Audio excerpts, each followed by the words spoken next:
Hello and welcome back to Hindsight is 50-50. I'm the host, Jay Rodman, my co-host, the RG old retired guy. This is take two. Dad, how you doing? I'm doing good. Better than my brain, huh? I like the first take on the intro. That was fantastic. Hello, I forgot my train of thought. I lost this so quick.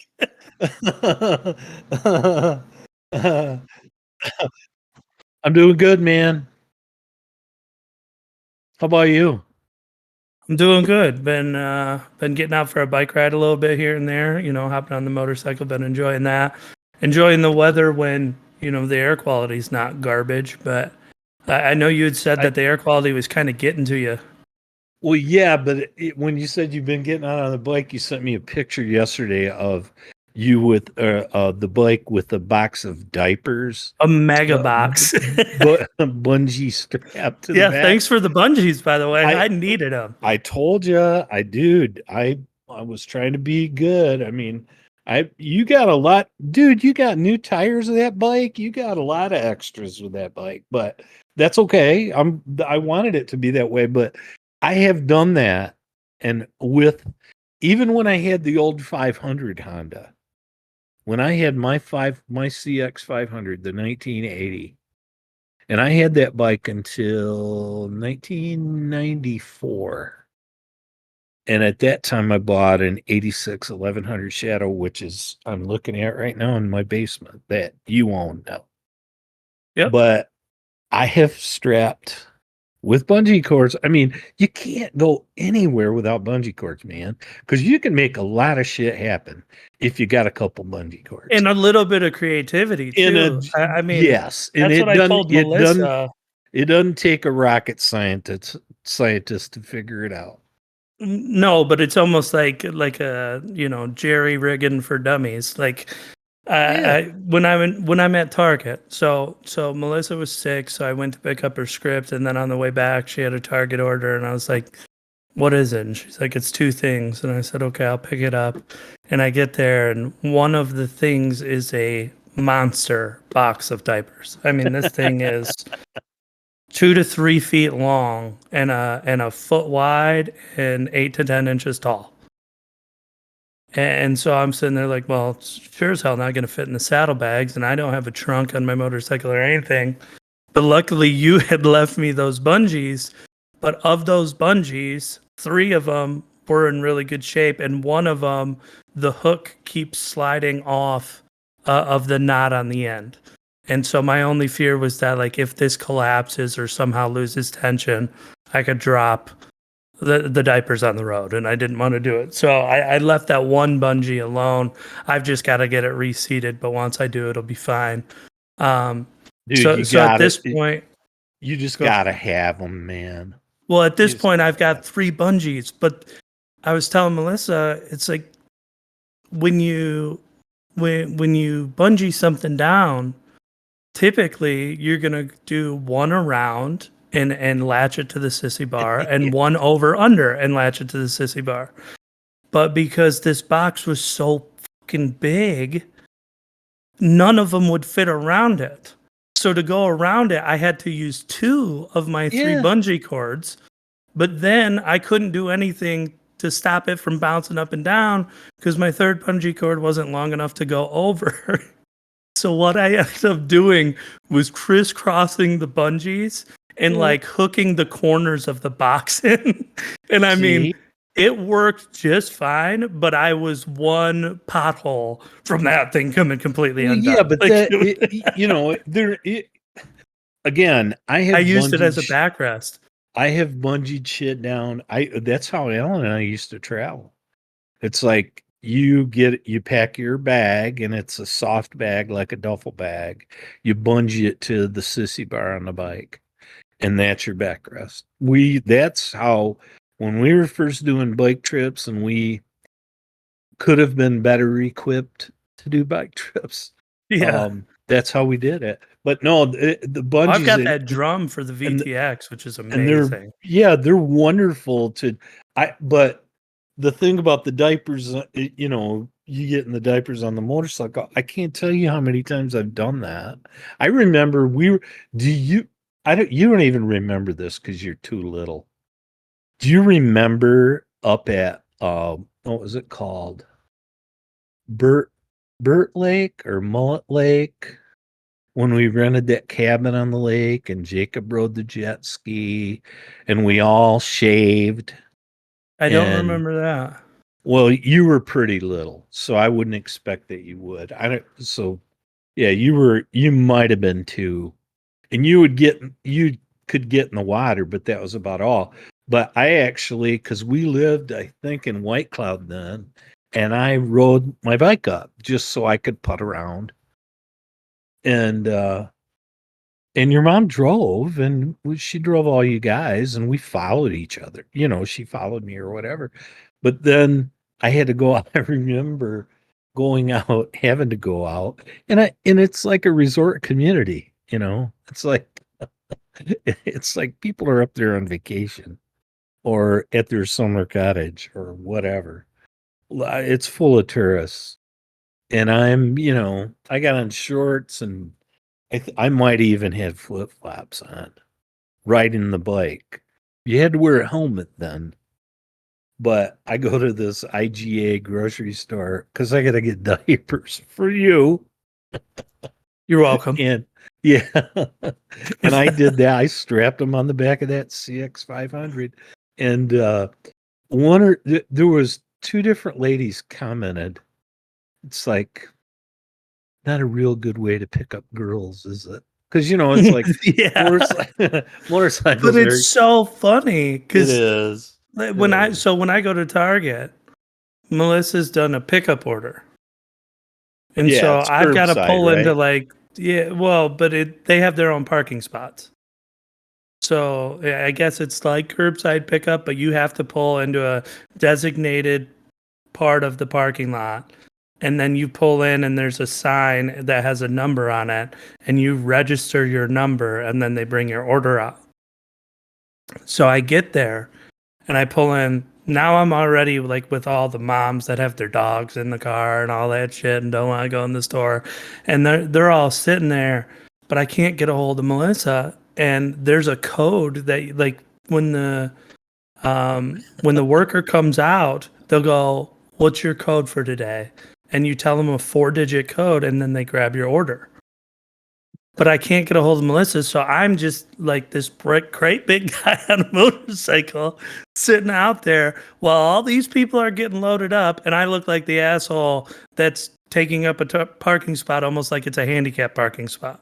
Because there's only like 6 or 7 of these, Yeah, so but you people are didn't know not your able to code. pull in. You deserve to So be criticized. You yeah, didn't so you didn't know your code, I didn't know I needed a prick. code. I thought they were gonna say my Oh, last you name ate or one something. too.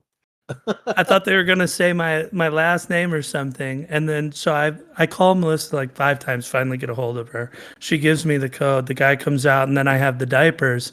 And again, you're stuck in this scenario where it's like I'm a guy on a motorcycle with these diapers, but because of limited bungee and the size of this box, I'm having to figure this out on the fly. Do And you so it's like I can you try and strap rewind it what you one just way, said? and I'm like, No, no fucking shot. dude, So then I rewind strap it what the you just other. said. What? Limited bungee in the size of this. Yeah. Anyways. But no, it was just I had to keep rearranging it, and I look like I don't know what the fuck I'm doing. So you're sitting there like almost kind of embarrassed, like, yeah, I'm the guy who's taken forever on the motorcycle. Plus, I've got diapers on it, and now I've got to figure out how to make this shit work. And you can just see the look on everybody's face where it's like, ooh, better hope that holds together. Like, Yeah. Well, it's such a nice little ride into the post office. from here, and we have a PO box. So unless we get Amazon deliveries, directly to our door, we get our mail at a post office box in Manchester. So, and it's been that way for years, ever since I couldn't keep a mailbox up because kids kept knocking it down. And then I got a plastic one and they burned it. So Unreal. I got a box. But anyway, it's a nice little ride, But in the 1800 that I have now, it has those really nice hard bags, which I like. But they're not very big. And your mom gets shit all the time that comes to the post office. So I can't tell you how many times. And I always have on the bike a Leatherman tool, with the knife and pliers and all that stuff. I always carry either that or a Swiss Army knife. I always have on anything. There's one on the mule. I just always have one available. Can't tell you how many times I go to the post office just to get the mail. Your mom's got some gigantic box I can't take on the bike. And it won't fit in the hard bags. And so I take the box apart, collapse it. I take the box apart with that Leatherman tool and then stuff the shit inside the box in the hard bags. I mean, yeah, there's nothing wrong with that. Gotta do what you gotta do. Well, yeah, it's either that or leave it there. And, and the guy at the post office, we got rid of that one jackass. So everybody in there now is pretty cool. And there's one guy I deal with most all the time. And that's what I said to him. He comes walking out with this box. I go, man, I brought the bike. I can't take that home. And I mean, I think I need to put more bungee cords on my bike for the reason that you just had to use them. I'm not good. Bungees are obviously super convenient and ready to go, but I think I'm gonna get a small ratchet strap too for Oh no, when I got a weird box or some shit that wants to fall off the side. It's like we're strapping that motherfucker down. A weird box that nowhere. wants to fall off the side. Mm-hmm. You're in a mood today. Jeez. I can't help it, dude. Do you need a moment? No, I'm like, I'm in one of those you are middle school locker room moves. Exactly. Well, your mom says shit like that all the time though, and I just, I mean, you said she had a huge box earlier. So anyways, I know we've been married 40 years, so you be the judge of how I'm dealing with that. Good luck to you. I know. But no, you had brought up allergies and I digressed. Because I wanted to talk about it. It's like I got stung yesterday when we tried to record, and it was like that was fun. Oh yeah, that sucked. But 40 minutes into a podcast to find out only 6 minutes recorded. Now I mean, I didn't used to be allergic to anything. Now I'm allergic to everything, and it's like I got stung the other day, or not stung, but bit by deer flies. And I mean, if for anybody that, I don't know if everybody knows what we call deer flies or what they're officially called, but they have kind of like speckled wings. They look almost camouflaged, and they're kind of yellow and black, and they're bigger than a housefly, but they're not as big as like a horsefly. Horseflies are probably 3/4 of an inch, maybe even bigger than that long. Deer flies are smaller, but man, deer flies act more like a mosquito, don't they? As sort they of do. They suck blood big time. They suck blood big time. And I didn't have enough. We were like running low on mosquito repellent, and I only use it because of those damn flies. Because we don't have many mosquitoes, especially during the day. But I put what we had on, and it wasn't enough. And I had my shirt off. And I mean, I must have got bit like 5 or 6 times. I had to come in the house and take like 2 Benadryl and get your mom to put that liquid Benadryl on my back on the plates because my lower lip was swelled up like Bubba Gump. It was like Forrest, Help me, it was. Forrest. Yeah. Oh, help me, Shrimp Forrest. stew, shrimp Yeah. scampi, Just Campy. shrimp Yeah. kebabs. I mean, it was bad. And I don't know why that is. I don't know if that's a natural aging thing. I don't know if, because I've had things happen to me. I've had COVID. I've had other things happen to me. Uh, I just had Monday shingles vaccine. And I had to get an upgrade on a booster on my tetanus shot because I hadn't had a tetanus And this was booster. after the vaccine? Yes. Yeah, so I would imagine that's what it is. Because, I mean, the I vaccine don't is going to know. give you a small dose. So your body's already fighting something. It was probably just an immune response. Dude, I don't know. But I made it through it. And then when we were trying to record yesterday, I got stung by a damn little hornet on the back of like right on my calf. And I mean, I was so bad at about 6 o'clock. I had to take 2 Benadryl and I laid down in bed. And I mean, I was out for a couple hours. And when I woke up, the swelling had gone down. But now it's still like, and a day later, it's still really red and it's like hard. It's not Well, swollen. Shut up. Shut up. you put Now some who's being an Benadryl on your asshole? hand to make it numb too? You have Strangers to, in the room? and it makes me want to scratch it. Yeah, it does. Feeling a little froggy. Yeah. Oh, man. Well, you were the one that did that. Well, But no, it's red and hard. yeah. Well, I just don't know if there's something about getting older that has caused me to have all these or taking the immunosuppressants. There's one. I've been taking Humira injections twice a month for years. And, they always say that it has a ton of side effects. And I never had allergies, but now I do. And shit, man, I'm allergic. I've been stung 1,020 times in my life, and I never had shit happen to me until recently. I mean, you're And a lot better about that than me, though. Because, like, if I get stung, it is slash and burn time. Like, I will be on a mission to eradicate your fucking species. I cannot stand being stung by bees and hornets. And it's like, I'll take down the whole neighborhood. Like, let's do it. I will find every nest oh, there is and kill them all. I get even. I get even. And I don't forget. I'll get even. But, I just don't know Putting like if a it's pound of age, raid on if that it's nest. this taking Humira all this time.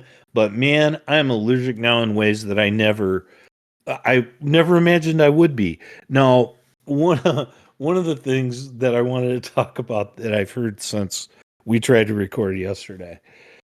Almost every night, I listen to two comedians on my phone on Pandora, and and a lot of the bits are old. I mean, a lot of what you hear is like some of it's Eddie Murphy doing stand up in the Yeah, it's the highlight 90s. reel. Yeah. But most of it, I would say, is from 2000 on. So it's 20 years old or less. And and one of my favorite guys that I really like, in fact, I listen to his channel, so you listen to him and then guys who are similar to him, is John Caparulo. I just think he's funnier than shit. And his delivery, he's got everything. The comedian thing, it's like I've listened to enough of them. I've actually thought about doing it and wanted to do it at a local comedy club.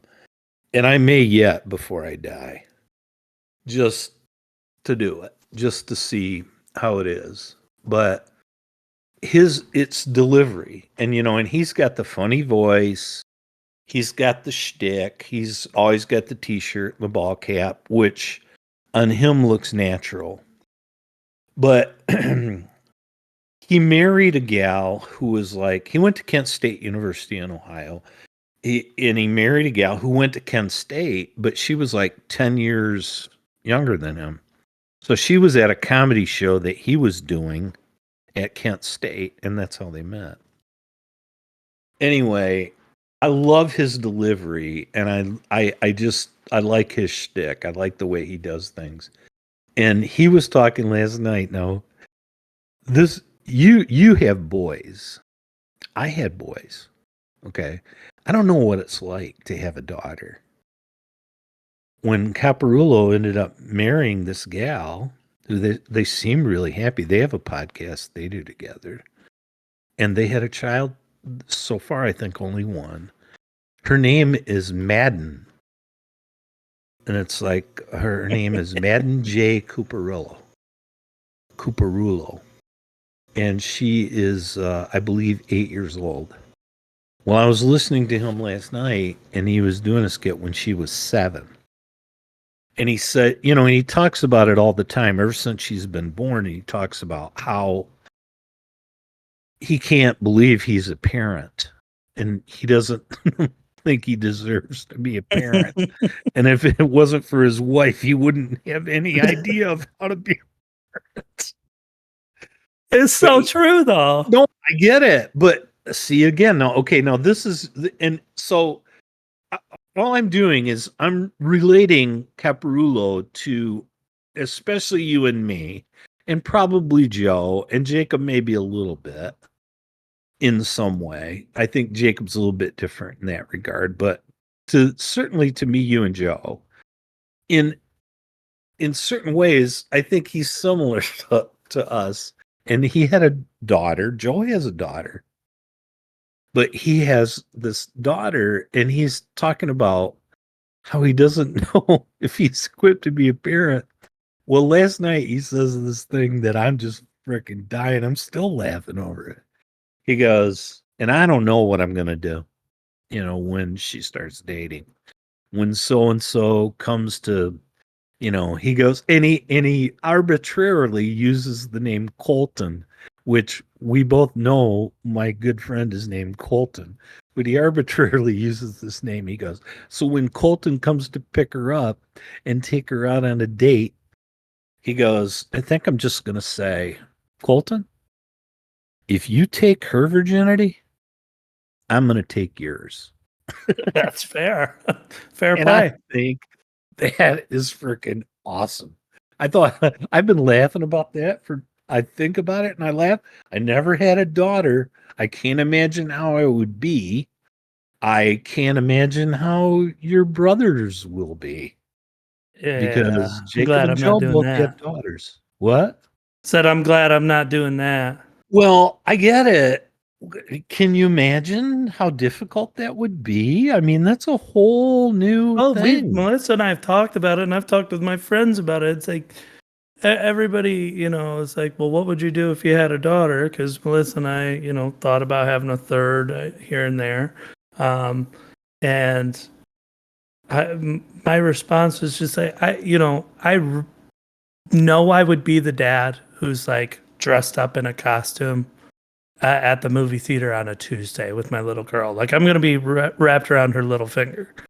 But Right. the reason I don't want a daughter isn't because I wouldn't love her or the hard things you'd have to do that are genuinely hard. It's the emotionally hard things.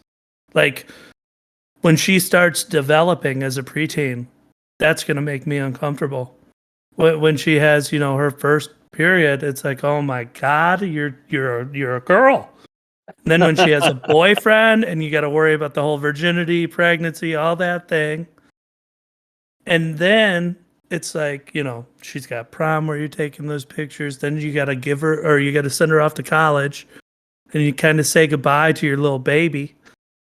And then if she gets married, you got to give her away. And it's like, my God, at every turn, you're just trying to make me cry. It's like I'm out. I don't with my boys. It's like, hey, don't rape, and we'll be okay.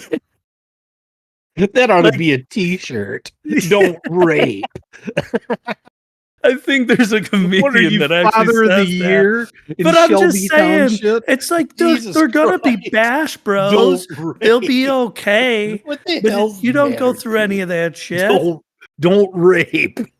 Yeah. I mean, Ah, what oh else do you my got to worry God. about? What's wrong with you? Hey, I'm honest. Well, don't rape. I guess you are. I gotta Well, tell you, now this is something that a friend of mine sent. And I it's one of those things that okay. It's about parenthood. Now I know we're digressing off of our script, so we'll have to make an adjustment. But oh, I it's all just happened good. to see this today, and I wanted you haven't heard this. If you give me just a second, I'll read it. It's like if I hadn't had children, I probably would have had more money and material things. I probably would have gone more places, gotten more sleep, and pampered myself more. My life would have been much more boring and predictable. As a result of being a parent, I've laughed harder and cried more often. I've worried more and hurried more. I've had less sleep, but somehow I've had more fun. I've learned more and grown more. My heart has ached harder, and I've loved to a capacity beyond my imagination. I've given more of myself, but I've derived more meaning from life. This quote is from a speech by Marianne Neifert, a medical doctor. But when you think about that, that's that's parenthood, right? Yeah. I Yeah, mean, like the thing I kind of compared to is most people out there are gonna have a significant other that's important to them in their life. And if you're a guy with a wife or whatever the case is, but that's going to be the scenario. Um, so it's like when your wife is doing something that genuinely makes her happy, and you see her smile or her smirk from across the room, but there's something that because it's genuine, right? It's not just a silly joke or anything. It's something genuine. There's like something that translates from that into your body that's enlightening. It's uplifting when you have little kids, there's many things they do that drive you nuts, and there's a lot of punishment involved and a lot of oh, trouble dude, involved, but they have that same smile times 1,000 because they're doing it so much more often, but also because there's not just the genuine smile, but the genuine innocence, which they don't get after their children.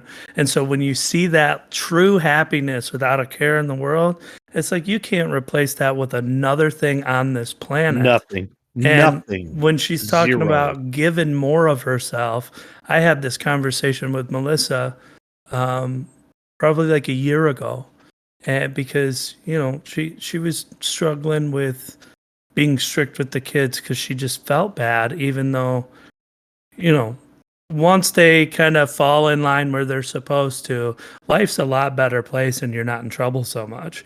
But to get there, there is punishments involved, timeouts, all that fun stuff. And I sat her down one day. I said, look, you gotta understand, I don't enjoy this either. Seeing them sad, seeing them upset makes me miserable. But part of parenting is knowing that to to punish them, to make them learn a lesson and become a better human being in the long run, that's going to take a little bit of my soul. But that's okay. I'm willing to give up a little bit of my soul, a little bit of my happiness, my pure joy, to make sure that they're not just as happy as they can be, but well equipped for the future. And that means that they have to be somewhat, obedient, and they have to be respectful and kind to others. So it's like nobody no one that's healthy mentally enjoys punishing a kid. But that's little sacrifice of your soul is so that they can become a great person. I'll tell you something. I'm listening to what you said, and I agree with a lot of it in a lot of ways. I would say this, I would make this comment, and I think this kind of covers part of what you said in a real short form. It's almost like a don't rate t-shirt, which I'm not going to forget, by the way. Don't rape It's cheese like, bags. everybody hates a brat. Yeah. Everybody hates a brat. We've all seen it. We've all seen it, right? Sometimes Yes. we've seen our kids being it, but everybody hates a brat. And And that's what everyone you're hates to be trying. embarrassed too. Well, yeah, and that's what you're trying not to do because, and I'm saying everybody, I mean me and you. If one of your kids, if one of my grandkids, any one of them is being a brat, you think I don't hate it? I hate it. I hate it. I don't like it. And I Well, and know that's the their distinction you have. parents don't like it. And it's like, so you gotta, those things, I think those talks that you're having, obviously they're working, they're doing good. And if it has to ease her mind, because you have to be that way, there has to be guidance. And there's And also the reassurance too, between partners where it's like, look, you don't have to like everything they're doing. You don't hate them. no, You hate the action no. they committed. That's okay. It's okay for you to hate something that sucks. That doesn't mean you hate them. You just hate how they're Absolutely behaving at the not. I moment. totally agree with that. Juliana calls me out on that all the time. If I get mad at her, she'll say, "Are you mad at me?" I go, "Yes, honey, I am mad at you because I asked you to do this and you didn't do it, or because you did this and you were told not to." And I said, "But just what you just said." I said, "I'm mad at you. It doesn't mean I don't love you. I'll always love you. But you need to behave and you need to do what I ask and not do what I ask you not to do." But she's the oldest of all the grandkids. She'll be 4 next month. And Mhm. she's, I mean, she asks questions, but I always get "Are you mad at me, Papa?" Well, Yeah, yeah, baby yeah, I eyes. am mad at you, but it doesn't mean I don't love you. No, That Melissa and I'll get in arguments sometimes, and we'll get frustrated. And I'll sit there and I'll go, I really don't think you're a stupid person, but we sure are having a stupid moment. And it's like, she'll get mad, like I'm calling her. It's like, no, this right here, this is dumb. It's not good for anybody. Nobody wins. I don't think you're dumb. This moment is dumb. And it's like the more that, obviously we've learned each other as we're growing old together, the more she's understood it. And we kind of get to that point. One of the things that this reminds me of was there was a topic years ago on the radio about what people do to make their relationship better. And some people were calling in about their relationship between them and their kids, and some people between them and their significant other. And I thought this was funny because it's one of those things. It's all about, perspective and understanding, right? And so a guy calls in and he said, okay, so my wife and I have this thing when we argue. And they said, okay, what's your thing that you do to, make your relationship better? And he said, while we're arguing, we have to go to the bedroom and strip down naked while we're arguing. And he said, ever since we made that rule, we've never finished an argument. He's like, it doesn't always go somewhere or anything, but we can't stop laughing because it's so stupid what we're dude, doing. And I you're hit taking your pants off like pissed. And he's like, I we just are dying. before I dated your mom, before I met your mom, I had a girlfriend that we had that rule. That exact rule. I think it's hilarious. And I mean, I'm not saying everybody should do it, but to each their own. But, I think it's things like that where, like, people with kids, I'm sure it's a little bit different to understand, or people without kids, sorry, it's a little bit different to understand, but it's like almost everybody has a significant other, and you make little rules like that are silly, but they remind you that the argument isn't worth it, or that there's something more important. And I think that's just a similar perspective as how your kids are. It's like you'll have rules, you'll have punishments or whatever, but it's just a different understanding of how to come to an agreement with them. Well, and it's, to me, it's, you were defiant as hell. Still am. Joe was to a degree. You're both stubborn.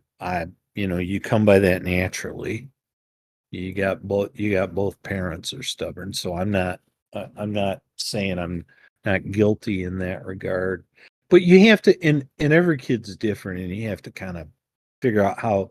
I just always thought, like, you always hear like Jimmy Johnson didn't treat certain players like he didn't treat Troy Aikman like he treated the backup punter, you know, and he, Jimmy Johnson's in the Hall of Fame, I think, at both college and NFL. And he's won the national championship in college, and he's won the Super Bowl twice, and had a team that was built and won it a third time when Barry Switzer was coaching. But you can't treat all players the same, and because kids have different personalities, you don't treat them all the same either. You don't, you might have standards that you don't want them to be a brat at Aunt Mick's house or at Grandma's house, but the way of delivering that message is different from one to the other. And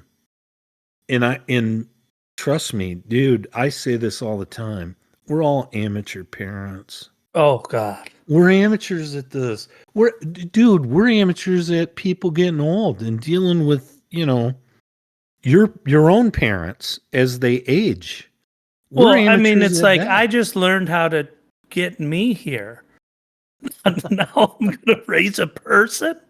I mean, like you're in your 20s, 30s, whatever, and it's like I'm finally doing okay. And oh shit, well, I guess now I'm responsible for someone's life, and Well, it's that's like what that's a big step. that's what John Caparulo. It was neat that you said that, because that brings me back to Caparulo. And he says, "I'm somebody's father. Yeah. I'm somebody's parent." Like, Well, and I yeah, think it's well, funny that, and I think any guy who's honest would admit this. It's funny because like everyone has their different ways of handling things, but from what I've seen, and I know I'm, painting everything with a broad brush, but from what I've seen, when a mom gets worked up and overwhelmed, that resentment starts to come a little bit towards dad. well, But sure. but when a dad starts to get overwhelmed, it's almost like he's more willing to admit that he's probably doing something inefficiently or in a stupid manner. Because it's like if Melissa's worked up, I'm on guard. I'm waiting. But if I'm struggling with the kids because she's got to do something, which doesn't happen very often, but if that is the case, it's like I'm sitting there and all of a sudden I'd be like, "What the fuck am I doing? Like, this is I'm clearly not doing something right here." Well, It's like, we're problem solvers. I oh, mean, I think but I by mean, like the first nature, time you change a diaper yeah. when you got a toddler and a baby, Oh, and dude. it's like, oh, the baby put his hands in shit, and the toddler's drawing on the Oh, wall, and you, oh. Like, you don't sit there and go, "Man, I wish I had help." You sit there and you're like, "What am I doing?" Yeah. You almost wanna grab a No, marker and draw on the wall too. well, yeah, I mean, when I was younger, when we were younger, there were times when I knew that was coming. And again, she your mom, she has different frustrations now. They're not with you guys. They're not with you or your kids. They're with her parents or the care that her parents are both getting, you know. Anything about the situation, yeah. Yeah. And it's just shit that's got to be. And I'm looking at it's like, okay, if that's not happening, we need to do this because we want this to happen. So we need to go to this person to make that happen. And we'll go there and talk to them. And I don't know that this is true, but I have it in my mind that I'm still very effective at getting a point across to someone that I'm trying to, like, maybe who's responsible for their care. And Okay. it's I don't want to I'm not threatening violence but I like the fact that people, assume that I may be threatening violence. It helps me Yeah. get shit Yeah, done. it's like, It let's not helps fuck me around get and find shit. out. I again, I just look at it whatever it takes, and I don't. I'm not trying to be that way, but if that helps me get it done, then you know, I whatever works for me. That's how I deal with it. I just want to look at a problem and try to figure out how to solve it. Your mom needs to let go of her frustration. And who else is here? She going to yell at Max? So it's me. Well, yeah, and So, I think that is a difference. I mean, it's definitely not all men and women, but a large majority, it seems, it's that, women tend to thrive a little bit more in drama, and men want things to be fixed, and the frustration comes from not being able to fix it. And so, with Melissa and I am sure at times it frustrates her because I try and take a logical standpoint so that we can fix it. And then we can worry about, if we're frustrated or not later once the problem's solved. But for her, it's almost like when someone's being, you know, not just unkind to you, but unreasonable. And you can't really have a conversation with them that's, realistic or down to earth. And so you almost look for a friend or whatever, and you say, am I fucking crazy? Is it is it me, or are they just being unreasonable? And you're just looking for someone to agree with you. That's how I think Melissa is, where it's like she doesn't always want me to solve the problem. right. Sometimes she wants me to help her acknowledge there is one and that it blows that we have one. Well, and sometimes it helps with your mom at least, and me. It helps me too. If something's bothering me, to just tell somebody. I struggle with your mom on where she'll yell at me. It's like I didn't fucking do it. I wasn't Yes, even there, and I don't like that. I all the time will go, hey, real quick, you're mad at the kids, not me. Don't know Well, why you're yeah, talking to it's me like like that. okay, just let's.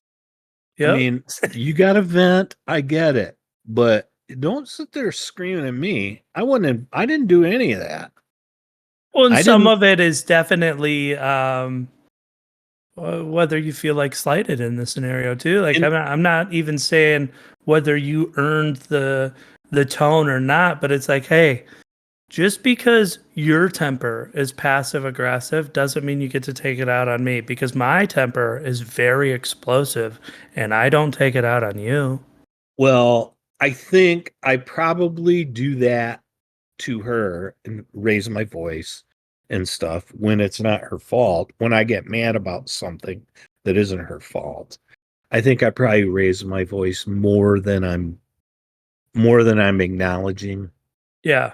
Um, but again, nobody likes it. Nobody likes it. But like you said, you just all we're trying to do is raise good kids. I remember years ago there was these young girls that worked at the office, and they were all the time circulating these emails that were it's like get to know your coworker. And it was like, what book are you reading now? What's your favorite band right now? It was just things like that. It was questions like that. And it goes into a pool of answers, so everybody can kind of figure out about, everybody else in the office. And there were, I don't know, between 15 and 20 people in that office at the time, in the office where I was at. And I remember one of the questions was, what do you want your legacy to be? And I was like, I answered that real quick. Raise good kids. That's my legacy. Raise good kids. If you raise good kids, what better legacy could you have? That's it. That's how I view it. And people, ask me all the time, Pete, Pete from the auto repair place in Manchester, he knows all you guys. And he every time I see him, he always asks, and this is like a standard answer for me when people ask about you guys. It's like, how's the boys? And I go, nobody's in prison and everybody's paying their taxes. So we're very happy. Hell yeah. Yeah. Yeah. And There's so nothing wrong with that. no, because a lot of people can't say that. There's a lot of people out there that can't say that. So, but anyway, I know we kind of got off topic, and that's okay. There was a couple things I wanted to talk about real quick in sports, just real quick. Okay. I don't watch baseball anymore. I know you don't. You never did, probably. I hated baseball because growing up I got hit by more pitches than I got to swing at. And then when I used to spend like a week or whatever at Grandma and Grandpa Sawyer's when Joe was in and out of the hospital, Grandpa watched baseball all night. And Well, so that's all I got to do. And I learned to hate baseball really young. Well, that's okay.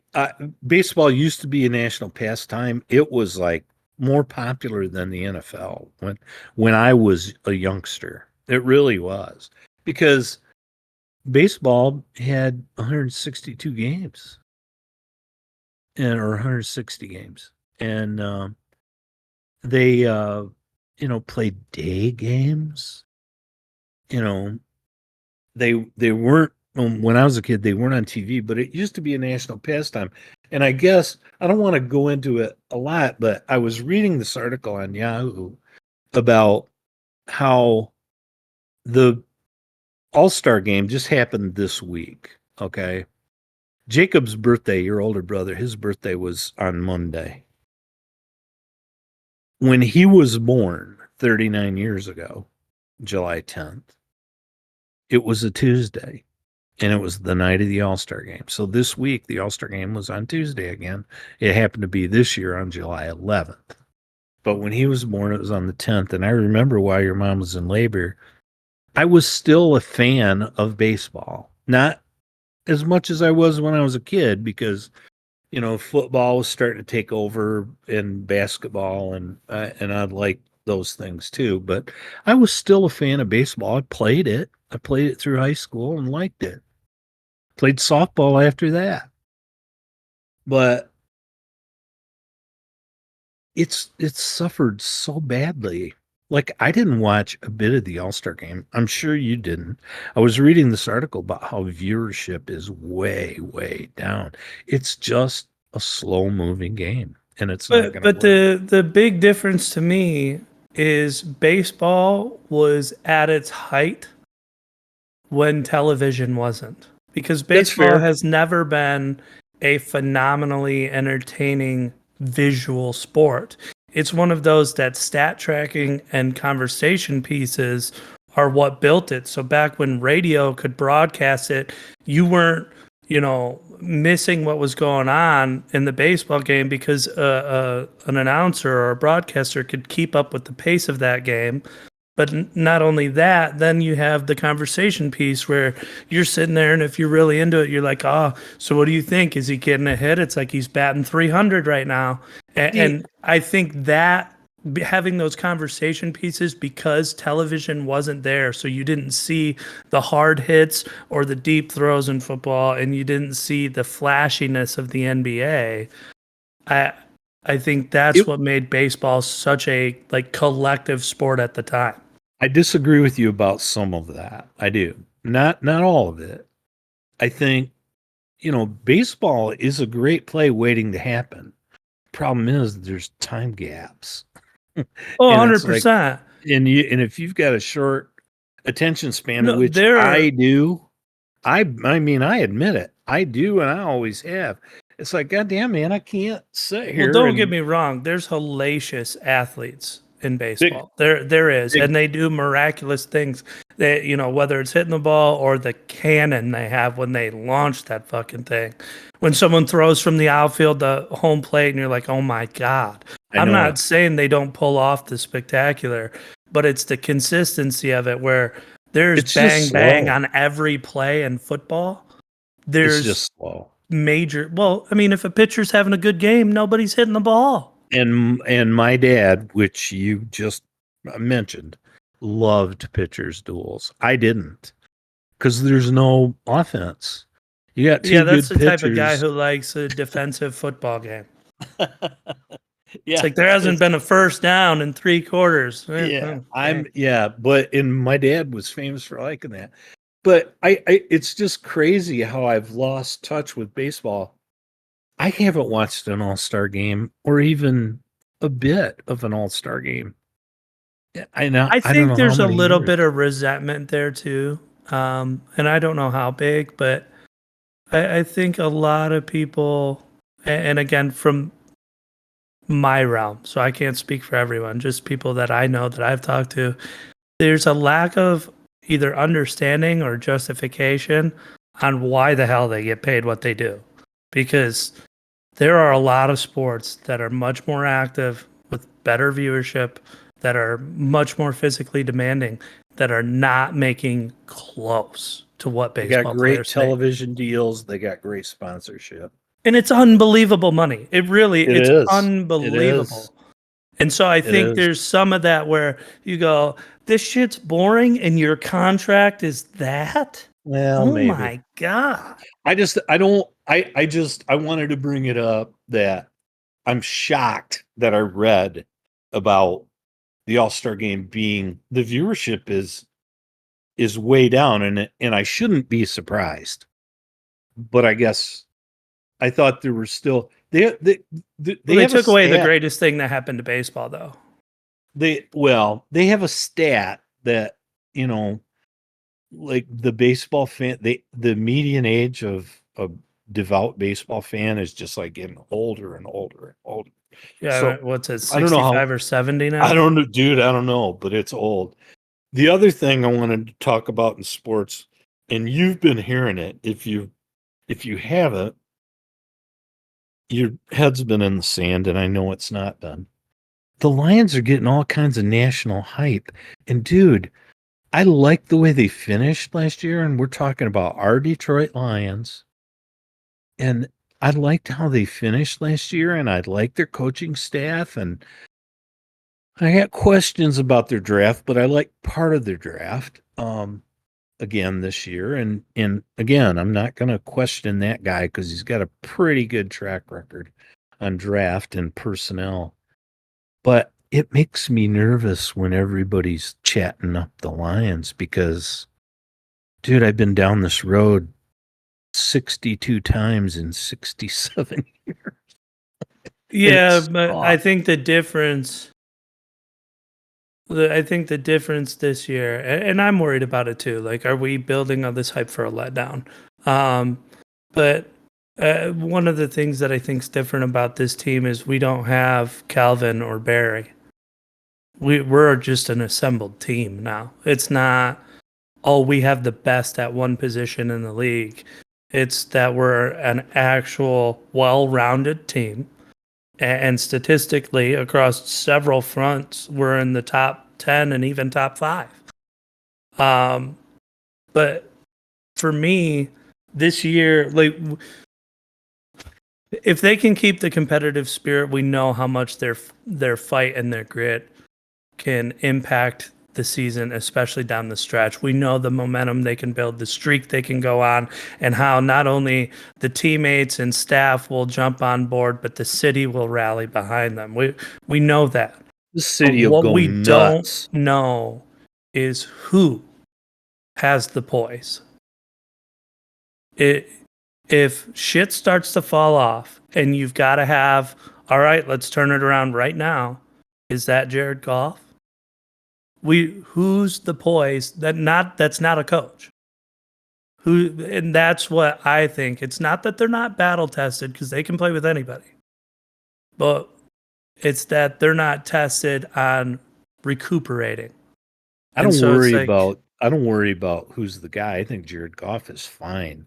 I think but he's is a good he loud leader. enough of a vocal leader to Well, rally his team back together? I think that locker room is getting better and better, and they're putting more. That's the kind of players they want. So I don't think I what I worry about, Jared, more than anything, if Jared Goff gets hurt, we are effed with a capital F.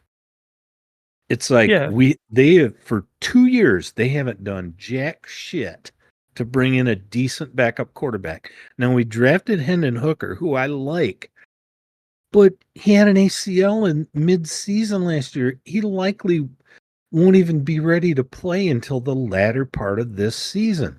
And he's right. a rookie. And I don't care if he's 25. He's Right. I mean, still a without rookie. preseason snaps though to warm And they, up the and season, they that's haven't done anything. And that's a real disappointment to me. So this hype, as much as I mean, we're in uncharted waters. We don't get this, okay? We don't get people liking us, people talking us up. We don't get this. We don't right. have 3 drafts in a row that we nail. We don't do that kind of shit. In the 60 some years I've been watching them. And it Well, and really just makes me hype nervous, and being a I can't double-edged help it. sword can, if people read their own press clippings, they can start That's sucking fair. because they're prima donnas. Just like how that's a double-edged sword because you want the notoriety, but at the same time, you don't want egos. I think the same thing is true about that poise and mentality of a team. It's like if we are this emotionally invested as a team. I'm not talking about the fan base, but the team. When you can get them hyped up, when you can get them excited to explode on every play and they come after everybody like they owe them something. Those guys are not just emotional highs, they're also Right. emotional lows. Well, So when you have go ahead. someone that plays that much above their tier or skill level because the team is freaking rocking out, they're also going to be the same guys that make it that much harder to pull the group back I, together when shit starts falling apart. I just don't think they're going to keep players on this team as long as Holmes is GM and Campbell is coach. That's the kind of players they want that are going to live up to that stuff. And I don't think you're going to be on the team if you're not that kind of guy. I did read an article today on Yahoo about Hutch, and it just said, and it quoted a GM, an anonymous GM from another team, not the Lions, about Aiden Hutchinson. It said, he's not just a try-hard guy. This guy's an athlete. Well, that's what we need. We need athletes that are also try-hard guys, and I think that's what they're trying to get. Jack Campbell, I think, is that. I do. I think Well, he is that. being able to back it up with that ability, Yes. it to me is such a leadership in the locker room role Big because time. you're not the asshole who tries hard in practice. You're the guy that's so fucking good. Everybody's like, dude, I gotta start trying harder in Oh practice. yeah. What kind of cereal does he eat? Yeah, Exactly. I want that. But Okay. I do like that a lot of people, especially on the defensive side of the ball, um, a lot of people seem to have motors, and that to me excites me because when you got people that don't quit, that's when shit starts to happen. Games start to turn around in the fourth quarter, all that stuff. Because as I guess one of the younger generations of Lions fans, the era I grew up with was watching Shawn Rogers on oxygen. So having players with a motor that don't quit is just awesome. It is. Now, like I said, I just wanted to bring those things up. I know that you had a movie that you wanted to talk about. So Yeah, what women want. And Mel Gibson's the main actor in it. Um, but it's a movie that he has a Mel Gibson has a freak accident in which when he wakes up, he can now hear all the thoughts of women in close proximity to him. and he And hears it's them about, inside his head. Yeah. yes, without them Yeah. speaking, anything like that, he can hear them thinking things out. And so it's his journey on figuring out how to not only manage this because it's so much intake, but also him capitalizing on it because the company he works for is into advertisement and he is going to use his insight and knowledge now being able to under or hear what women think to benefit him or increase his gain. It's predominantly for women's apparel and for perfume and things like that. Is Yeah. that they're a lot of their major clients are trying to get the female market. It's got a good cast. I mean, we've watched it. Helen Hunt's very good. Mel Gibson, Marissa Tomei's in the movie. Alan Alda. It was made in 2000, so it's not really dated, and it's a very light-hearted um it's a very light-hearted movie, and I thought it was good. You you had said and again, because he does that, because he gets this power that he can. Okay, so here's the synopsis real quick. A chauvinistic advertising executive acquires the ability to hear what women are thinking. He attempts to use this power to bring about the fall of his female boss. But as he uses this inside knowledge to outwit his superior, the bachelor begins to fall in love with her, and so finds himself feeling more than a little guilty when his plan to have her sacked looks like it may come to fruition. Um, and again, that sounds lighthearted, sounds like a chick flick. I don't Yeah, it's a necessarily rom-com for sure.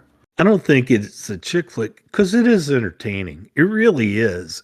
And there are parts of it because, again, when you know, just for example, okay, so you walk through a lobby, in a building. You go to the bank. Okay, that's easy because everybody goes to the bank. Everybody, even though we do online stuff, everybody has to walk into a bank. And there's a very attractive young woman who looks at you for more than a nanosecond. That would be fun to know what she was thinking. that would Oh, be 100%. that would be fun. It would be And so fascinating and your confidence level would go through the roof. oh, dude, yeah, yeah. I But mean, to know if you had a shot or not without them saying a word would be fantastic. I wonder about the other side of it. It's like but now there's no mute button.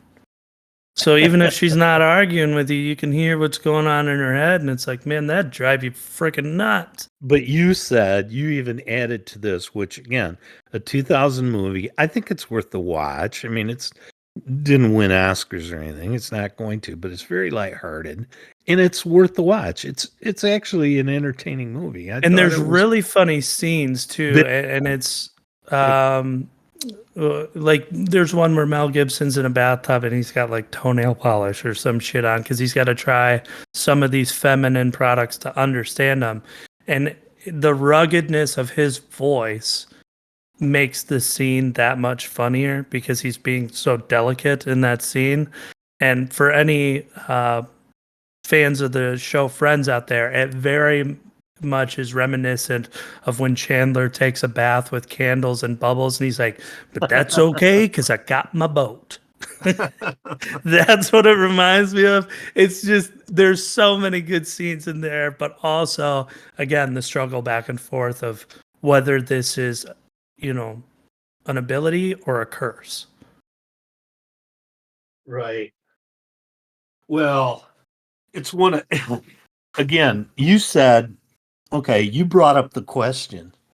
If you had that, sorry, I had to step away there. I gotta find out where these hornets are coming from, man. Because I don't want to get stung again. Yeah. But anyway, you had brought up the question, if you had that ability, what would you do with it?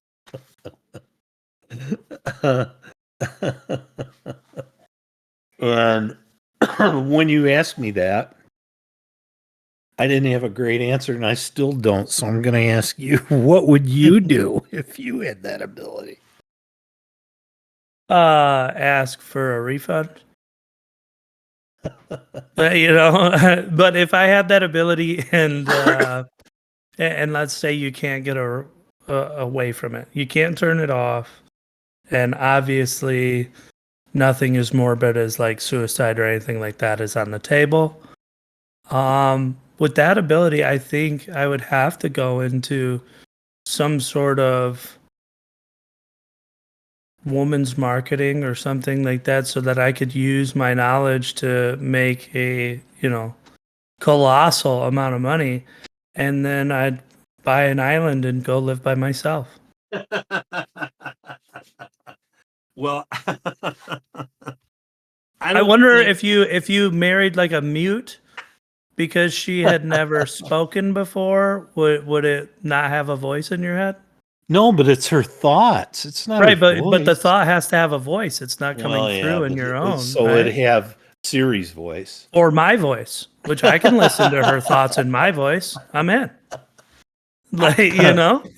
I honestly, I I mean, guess I'd be gay on an after. island, and Well, there'd be we knew lots of lube that. and lots of Yeah, fun. so now we know. Yeah, I, I'd you go know, fishing and never I come back. think one thing that I could think of is that of we've all seen. No, and I'm not just focusing on women here, but we've all seen women that think they're all that, right? Yeah, And we've seen guys that think they're all that too. Okay.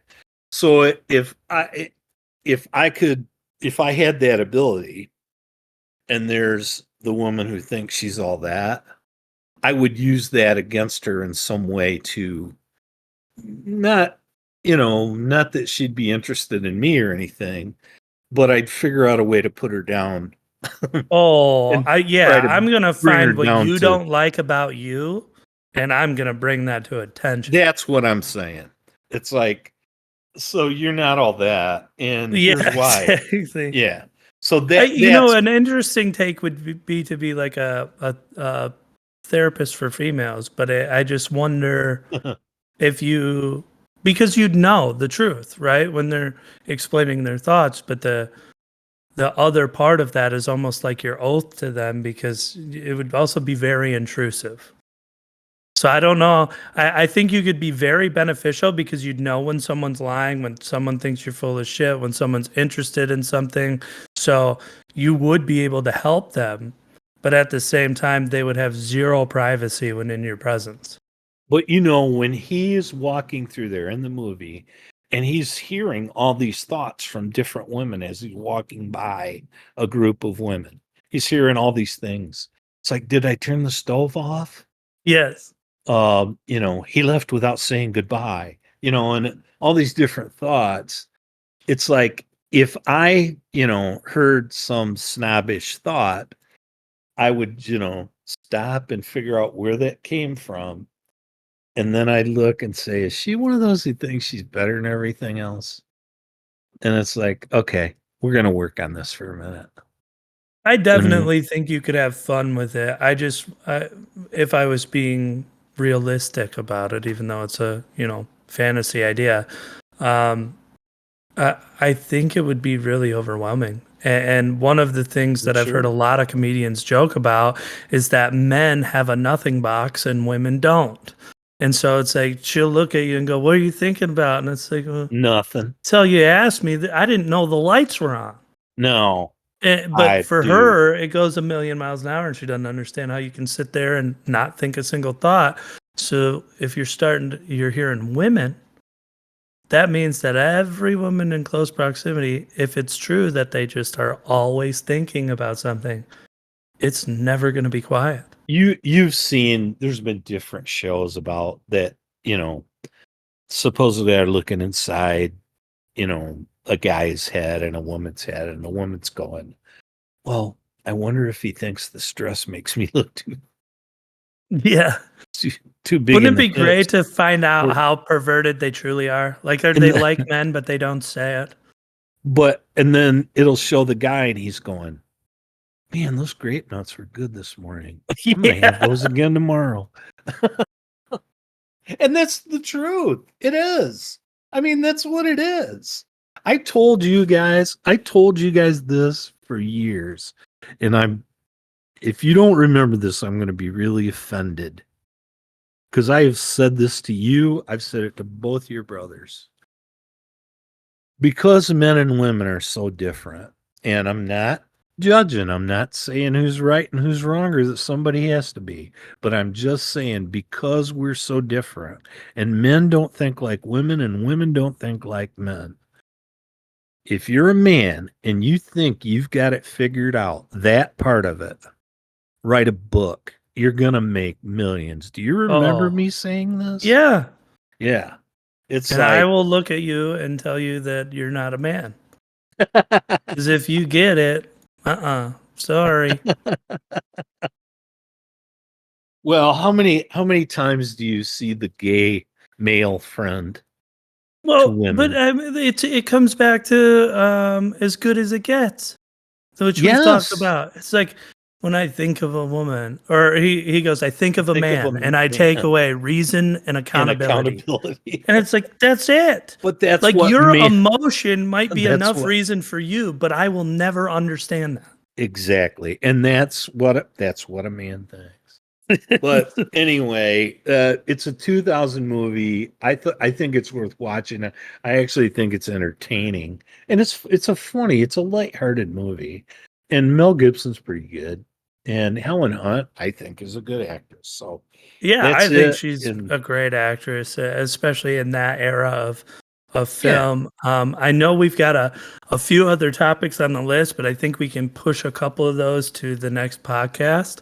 Um, but just to kind of keep the time a little bit on schedule here, I did want to hear your story that you said you have about mom and the chime noise. okay, yeah, and You've that's got a funny story to add in the podcast today. Actually, that's great, Jared, but don't lose those two topics because we want to talk about both those. And Yes. the bike trip is one, so we'll talk about that because that's coming up. We're almost inside a month, almost. And I did order the t-shirts, by the way. Um, Nice. so the other day, I mean, okay, so I'll try to be quick, but you need the background.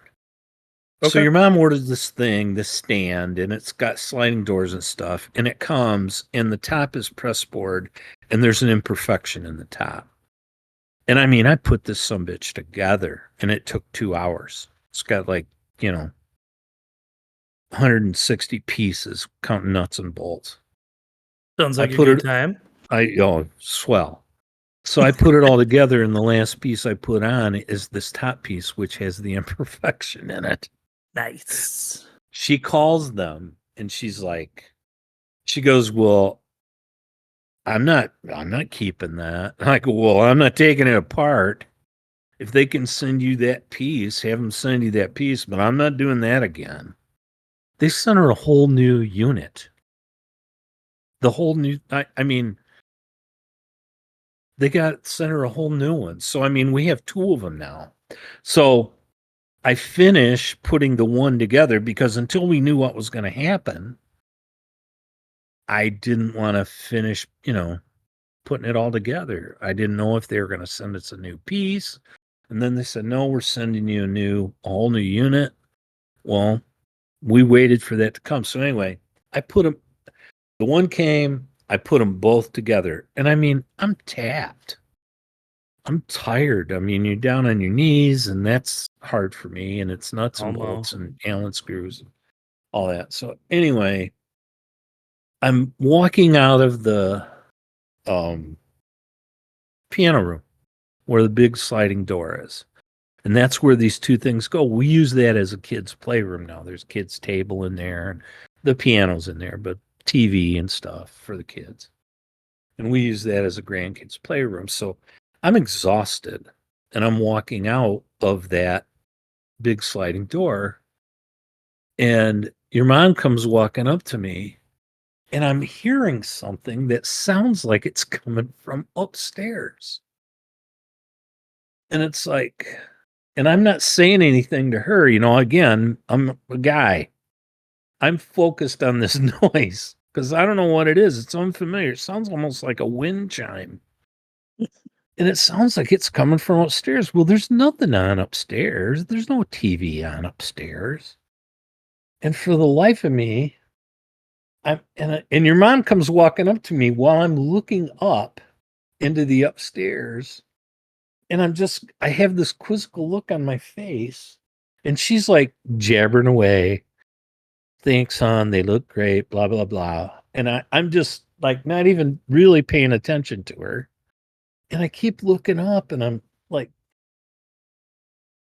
and I said out loud, I go, what the hell? What the hell is that? About this chime noise.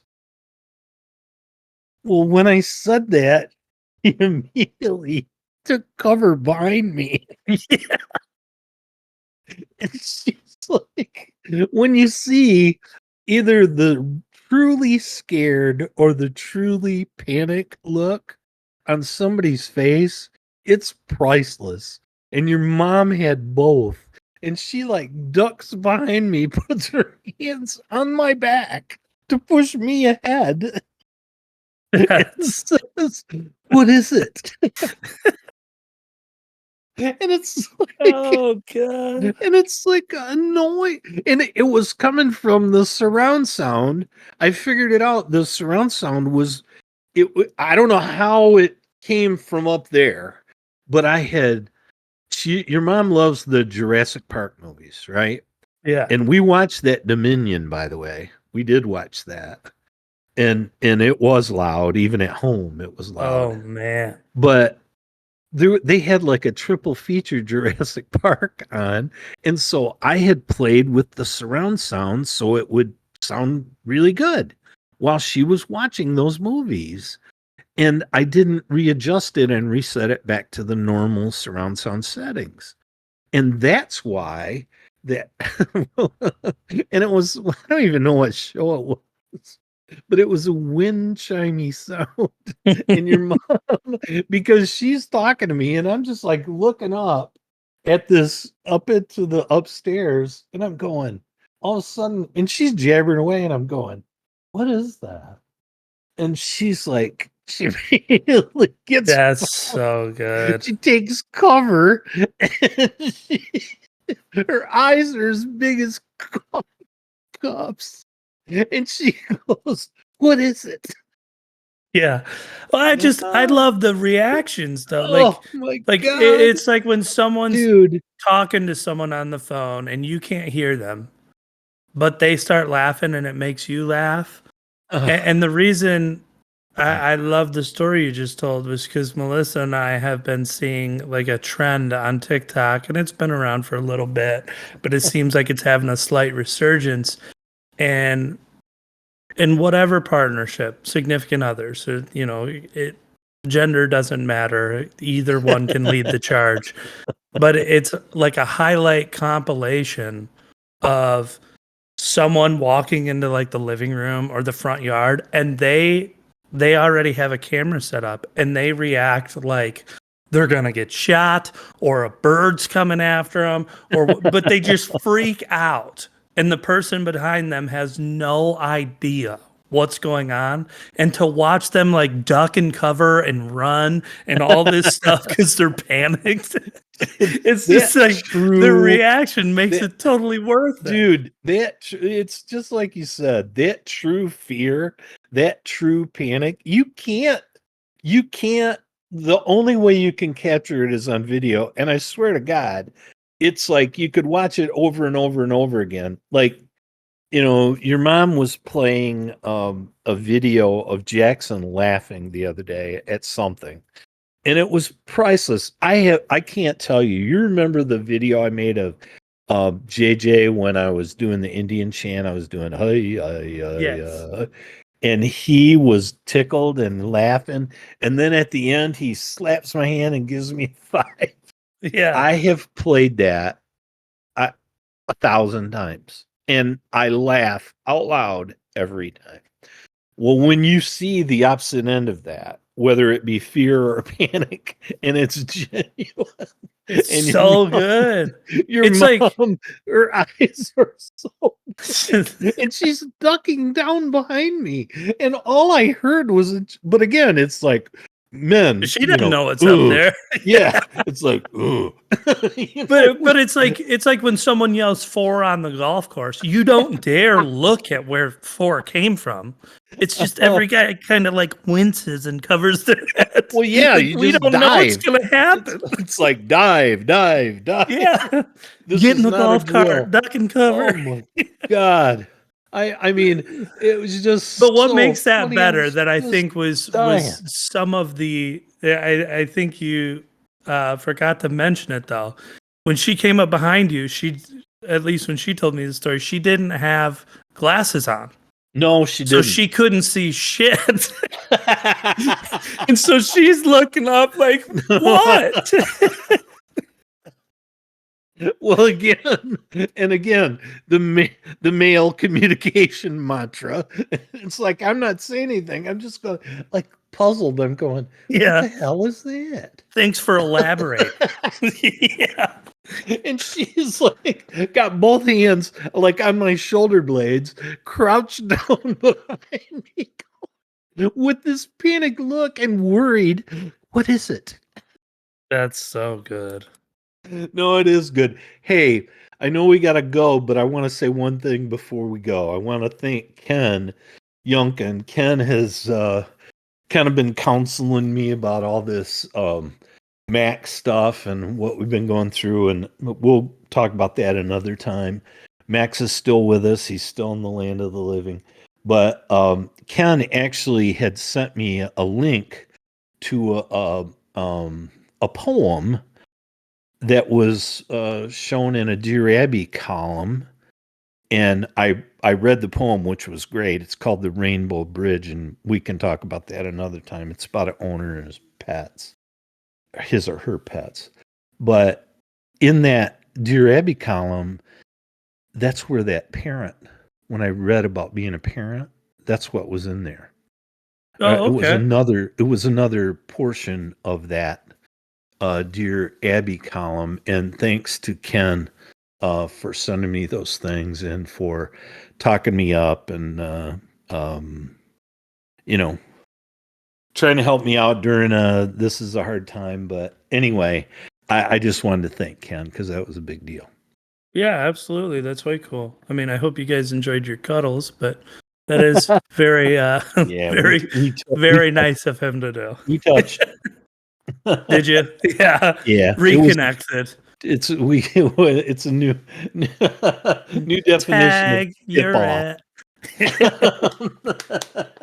Well, anyways, Ken, thank you for that. And What is it? I hope you guys, have your fun. But Yeah, on that note, I'm good to go. Are you good to go? I am. Sounds good. Well, to all of our listeners out there, we appreciate you sticking with us this far. Again, if you have any questions or comment, please share those. The more we learn, the better. And be safe, be smart, make good choices, and peace out. Love you, Dad. Love you too, buddy. Bye-bye. Bye.